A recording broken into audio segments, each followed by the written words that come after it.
Here we are back with the TVR. I'm going to show you the progress of what Russ has made so far. Drive.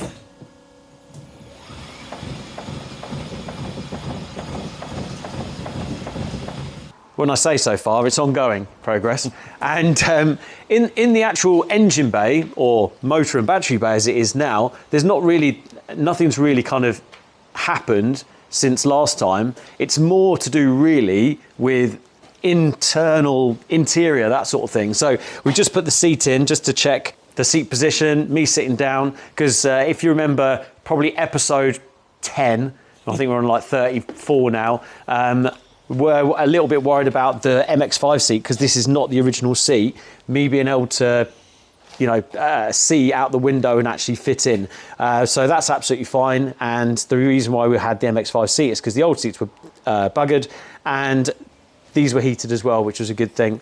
So as you can see, there is more of an interior in here. So we've got the handbrake, the gear shift is in now, and the middle console. Going to be sorting out a gear gaiter, etc. So not seeing the metal there. And a nice little, just put the ignition on. So here are the contactors at the front and back, and the water pumps going, and also the oil pump. And nice little feature, so there's a little green button there. Self-opening boot. So basically Ross has been doing a load of work on the boot area, the struts. We need to sort out one of the struts because when it's down, it's a little bit too high on one of the sides. But if I show you the lights, which are working nicely now as well. So put on the side lights. It's a little odd switch down here. So put the side lights on. Side lights working as they should. Then we've got indicators, left, right, and we've got fog lights. Oh, let's put it into reverse. So foot on the brake, into reverse. Reverse lights there as well. Just need to get another bulb for the rear fogs. You will notice that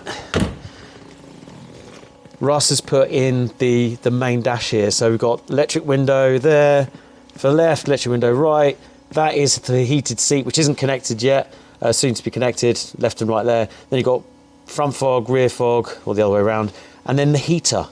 Ready? No, you need to put the fan on. I need to put the fan on, sorry.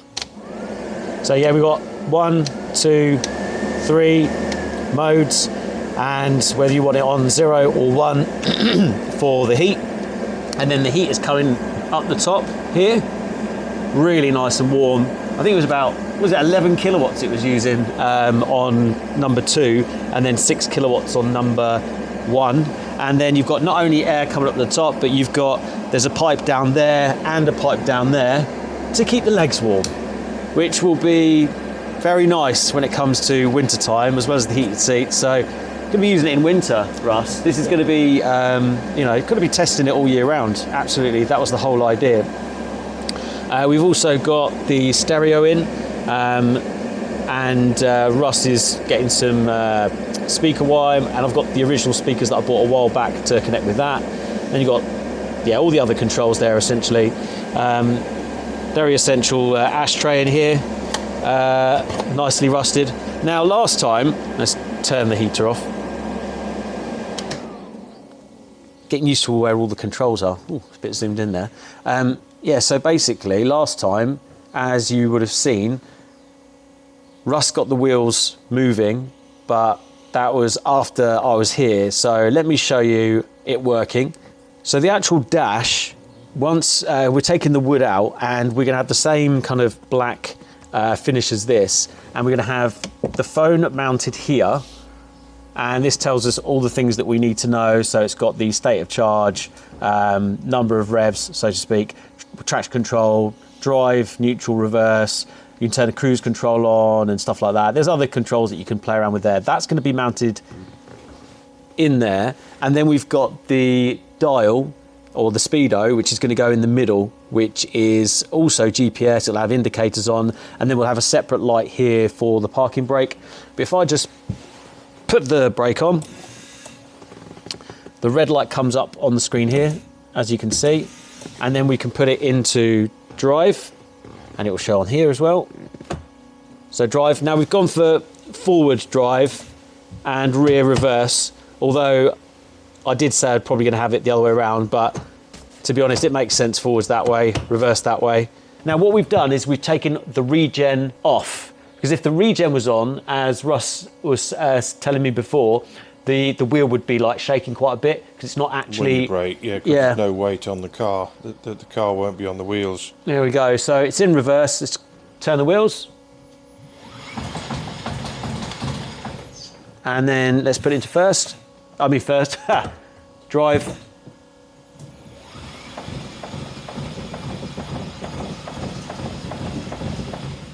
There we go. Moving forwards and backwards. Which is fantastic. Yeah, all the relays and the fuses in the glove compartment, quite a few there. Unfortunately, I've lost the key for the wooden panel that goes there, so we have to think of something for that. But yeah, we do need to get the dash sorted, so we put the phone in there and the speedo, and then it will mirror this here. But I mean, it's really coming together now, and it just really does look the part. The Russ, I mean, hats off. Many hats and sombreros off to Russ for all the hard work. It's just, yeah, really coming together now. So we've actually made a list of things to do still. You might notice that there's no roof on the car. Now, the TVR people among us will know that there's a particular parts company up north called TVR Glen, something along those lines. I've ordered a roof from him, and it has actually arrived. It's actually dark brown at the rear and black in the middle. So because it's quite brown in my car, I quite like the idea of having a brown rear roof. It's really dark. It's probably why they didn't spot it, because they thought they sold me a black one. But it didn't come with the metal bits which hold it into place. But I've taken the metal bits off the original one, and here's some videos of me refurbishing them, because they were absolutely knackered. So we're in the Chargeheads garage and actually doing work. Doesn't happen very often, especially the TVR. Let me show you what I'm doing.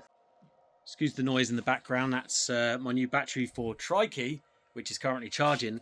But ultimately, I've got these brackets which help the roof mechanism lock into place. And look at them, they are really mullered. They need to be sanded down and repainted. Now, I've already started doing this one, and it's got to be all ready for when I visit Russ tomorrow. Because the way that the weather's been going, probably need a roof if we're taking Wedgie out. Then this is the roof section. This is the middle section. Now, it should be black, so that probably needs a bit of polish, but it isn't, believe it or not, it's in much better condition than the beige one. The black section is in there, ready to go. I probably could do with a clean before I take up to Russ, to be fair.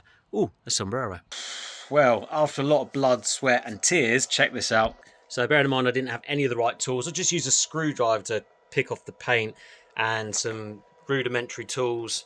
So they're a lot better. I'm just going to clean them up.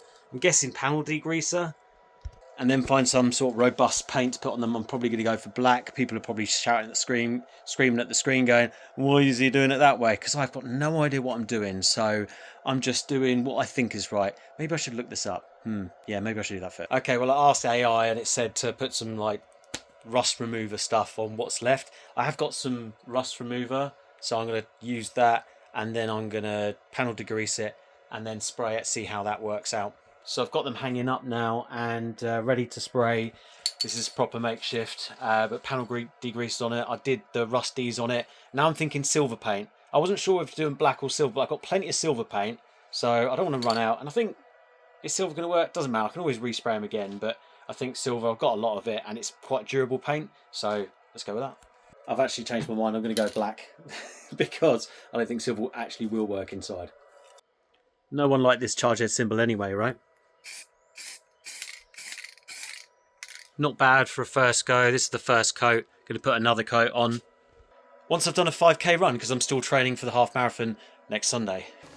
And here they are here after literally a couple of coats of paint. I did them late last night, and they're not perfect, but they're okay. They're a lot better than they were before. They were absolutely mullered before, so they can be connected to the rear roof and rear roof of the car, and the other side as well. There you go, side lights working as well. Do you want to put the headlights up? I do love the pop-up headlights, you know. There it is. Look at that. I think we need to change, I need to change the bulbs in the front so they're a bit more blue like the front ones. That'll get my OCD going, I'm sure everybody else's. So Russ, we've made a list. Where's the list gone? Here we go. Oh yeah, we've got these bits left over and we don't actually know where they've come from. Yeah, we think they might actually go in these sections here, but we're not entirely sure. So any TVR wedgie, kind of wedge people that might know what these are, where did they go? We've got no idea. But there we go. Carpet, I need to sort out carpet because the carpet is absolutely, I mean, it's mullered. It's absolutely effed. So that is a priority as we start finishing up the other bits. Oh, there's the charger. I completely forgot. The charger's in, look. And it's charging, isn't it, Russ? Yeah. There we go. There we go. So Russ manufactured a little box at the back here, so it's charging on AC. We've even got the emergency pull bit there, so charging happily at 7 kilowatts, was it, Russ? Yeah. Yeah. Perfect. Nice. You see the remnants of the original brown colour there. It's turning into a bit of a brown machine. Well, I'm hoping it will give me that brown seat effect once I put the foot down, in a good way. So yeah, we've got the carpet to do. The dash, as I've already mentioned, we're going to send it to the same company that we sent the battery box stuff and the centre console. I'll put the name at the bottom of the screen. Amazing company in Birmingham. I can't remember them right now, but perfect. Say again? Nuneaton. Nuneaton, sorry. Really good for battery boxes. Highly recommend them. Professional job, great work, and not too expensive.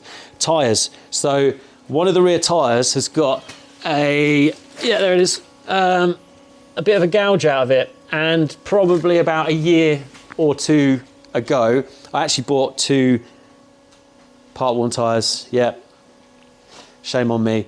But what I'm going to do, I'm going to take 2 of the wheels today and get them fitted, so that'll be ready for the MOT. Bolts for the body.